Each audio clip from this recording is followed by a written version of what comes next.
Hi అందరికి welcome back to my YouTube channel AI stories by Anjali. ఈ రోజు మనం ఈ వీడియోలో లాస్ట్ వీక్ డిస్కస్ చేసిన సినారియో బేస్డ్ క్వశ్చన్స్ కి ఆన్సర్స్ అనేవి డిస్కస్ చేద్దాం.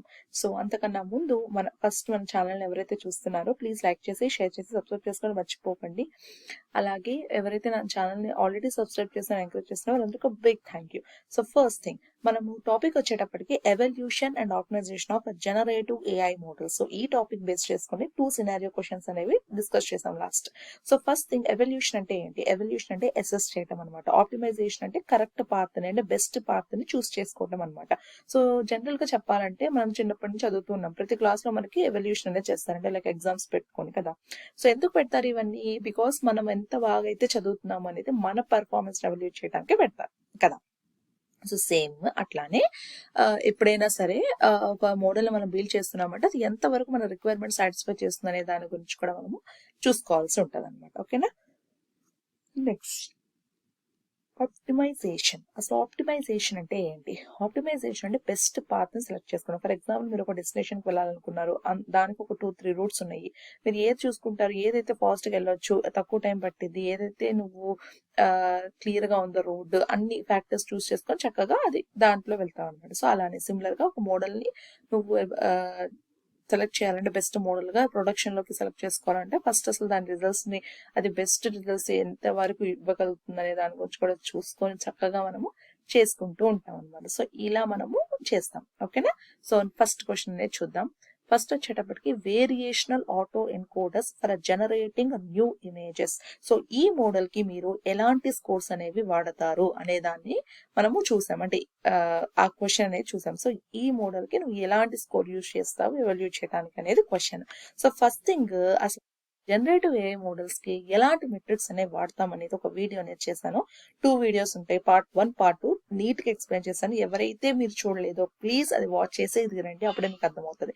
So first thing, so variational auto encoders అసలు ఎందుకు వాడుతున్నాం ఇది? సో బేసిక్ గా ఆటో ఎన్కోడర్స్ ఏం చేస్తాయి అంటే, ఒక ఇమేజ్ ని మనం ఇస్తాము, అది రీక్రియేట్ చేస్తుంది అనమాట. అంటే మనం ఇచ్చిన దాన్ని చక్కగా అర్థం చేసేసుకొని మనకి సిమిలర్ ఇమేజ్ అనే మనం ఇచ్చినప్పుడు అది జనరేట్ చేయగలగాలన్నమాట. సో అదే ఆటో ఎన్కోడర్స్ యొక్క బేసిక్ ప్రిన్సిపల్ అనమాట. సో జనరల్ గా ఇది ఎట్లా జరిగిద్దమ్మా అంటే, ఒక 2 పార్ట్స్ అనేవి జరుగుతాయి అనమాట. ఆల్రెడీ ఎక్స్ప్లెయిన్ చేస్తాను, మళ్ళీ చేస్తున్నాను. సో ఈజీ అనమాట, అంటే గుర్తుంటుందని. సో ఫస్ట్ వచ్చేటప్పటికి మనకి ఎన్కోడర్ ఉంటుంది అనమాట. ఎన్కోడర్ ఏం చేస్తుంది? మనం ఇచ్చిన ఇమేజ్ ని మనకి నెంబర్స్ రూపంలో కన్వర్ట్ చేస్తుంది అనమాట. నెక్స్ట్ డీకోడర్ ఉంటుంది అనమాట. డీకోడర్ ఏం చేస్తుంది అంటే, మనం ఏదైతే నెంబర్స్ కన్వర్ట్ చేస్తుందో అది బ్యాక్ ఇమేజ్ కి కన్వర్ట్ చేస్తుంది అనమాట. సో ఇలా ఉంటుంది అనమాట ప్రాసెస్ అనేది. సో ఇలా మనకి ఒక ఆటో ఎన్కోడర్ అనేది ఒక ఇమేజ్ ఇచ్చినప్పుడు రీక్రియేట్ అనేది చేస్తుంది అనమాట. సో ఇలా ఇది ప్రాసెస్ అనమాట.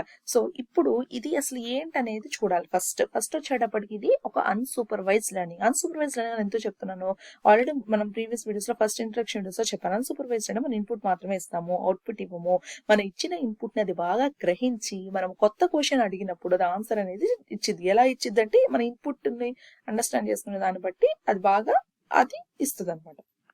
సో సేమ్ అదే అనమాట ఇక్కడ జరుగుతుంది కూడా. ఎందుకంటే మనం ఇక్కడ వేరియేషన్ ఆటో ఎన్కోడర్స్ నువ్వు ఇన్పుట్ ఒక ఇమేజ్ ఇస్తున్నావు, బట్ అదంతటికి అదే జనరేట్ అనేది చేస్తుంది కొత్తది అడుగుతున్నప్పుడు అది. సో అది అనమాట. సో ఇలాంటి వాటికి నువ్వు ఎట్లా ఏ స్కోర్స్ వాడతావు అనమాట. సో ఫస్ట్ థింగ్ వచ్చేటప్పటికి ఇలాంటి వాటికి యూజువల్ గా యూజ్ చేసే స్కోర్ FID స్కోర్ అనమాట. సో ఫెడరిటీ స్కోర్ అంటారు, లేకపోతే ఫ్రెచెట్ ఇన్సెప్షన్ డిస్టెన్స్ అంటారు అనమాట. సో ఇది ఏంటంటే బేసిక్ గా మనకి ప్రాబబిలిటీ అనేది చూస్తుంది అనమాట. అంటే ఎలా ఎంత ప్రాబబిలిటీగా అది జనరేట్ చేస్తుంది అని. అండ్ ఆల్సో అది వెక్టర్స్ ని కంపేర్ చేస్తుంది అనమాట. అంటే నేను చెప్తున్నాను, encode is nothing but numbers conversion, numbers nothing but vectors అనమాట. సో అది కంపేర్ చేస్తుంది అనమాట. కంపేర్ చేసి రియల్ ఇమేజ్ కి నువ్వు జనరేట్ చేసిన ఇమేజ్ ఎంత సిమిలారిటీ ఉన్నదో చూసి నీకు స్కోర్ అనేది ఇస్తుంది. సో బేసిక్ గా నీకు అవుట్లయింగ్ థింగ్ ఏంటి? నువ్వు ఇచ్చిన ఇన్పుట్ కి more or less similar image అనేది జనరేట్ అవ్వాలి, అంతేగాని కంప్లీట్ గా అర్థం లేని ఇమేజ్ అనేది జనరేట్ అవ్వకూడదు. సో ఇదనమాట ప్రాసెస్. సో ఇలాంటి వాటికి నువ్వు జనరల్ యూజ్ చేసే స్కోర్ వచ్చేటప్పటికి FID స్కోర్ అంటాం. ఓకేనా. సో ఇది ఫస్ట్ థింగ్. నెక్స్ట్ సెకండ్ వచ్చేటప్పటికి chat bot with open AI's GPT-3. So ఇది మన మోడల్ సెకండ్. ఓకేనా. సో ఇది ఎందుకు వాడతాం? సో ఫస్ట్ థింగ్ వచ్చేటప్పటికి దీనికి ఏమేమి వాడతాం.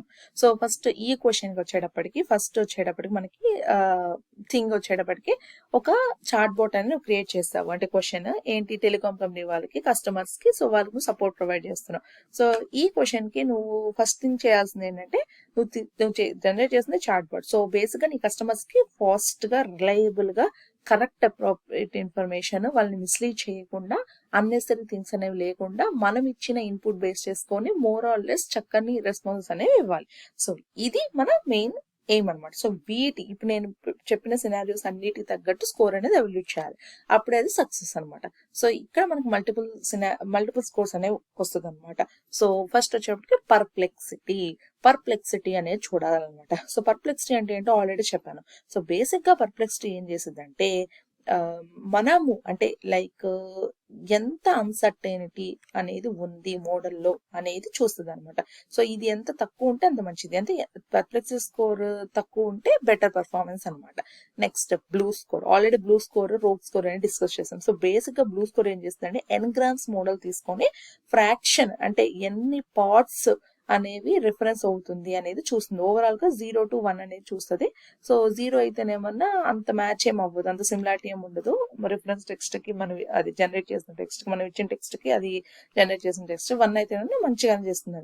నెక్స్ట్ రోగ్ స్కోర్ ఏంటంటే BLEU score also scheme, but ROUGE score అంటే సమ్మరైజ్ టెక్స్ట్ కి చూస్తుంది అనమాట సిమిలారిటీ. ఓకేనా. సో ఈ రెండింటి ఏదైనా వాడొచ్చు, ఇండివిజువల్ గా వాడొచ్చు, కంబైన్ చేసుకుంటే వాడచ్చు. ఓకేనా. నెక్స్ట్ బర్ట్ స్కోర్ అనమాట. సో బేసిక్ గా మనం బర్ట్ ఎంబెడింగ్స్ వాడినప్పుడు చాలా ఈజీగా ఎక్కువ వాడతాం అనమాట. సో ఎంబెడింగ్స్ అంటే ఆల్రెడీ చెప్పాను, ఎంబెడింగ్స్ ఇస్ నథింగ్ బట్ మనము ఒక టెక్స్ట్ ని నెంబర్స్ గా కన్వర్ట్ చేసేదాన్ని ఎంబెడింగ్స్ అంటారు. సో ఎంబెడింగ్స్ జరగడానికి డిఫరెంట్ థింగ్స్ ఉండే, లైక్ TF-ID వెక్టర్ అని, కౌంట్ వెక్టర్ అని, ఇంకా ఇంకా మోడల్స్ డెవలప్ చేసిన కొన్ని ఉండే, లైక్ బర్ట్ ఎందుకు వెళ్ళలేం. సో దాని ఎంబెడింగ్స్ ఉంటాయి. సో నేను GPT కూడా చెప్పాను, టెక్స్ట్ ఎంబెడింగ్ ఎడా 0010 అట్లా వర్జన్స్ కూడా చెప్పాను. సో అట్లా అనమాట.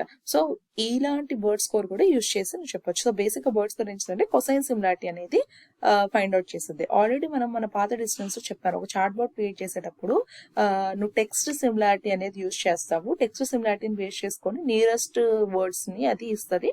సో దాని ప్రకారం నీకు రెలవెంట్ టెక్స్ట్ జనరేట్ అవుతుంది అని చెప్పాను.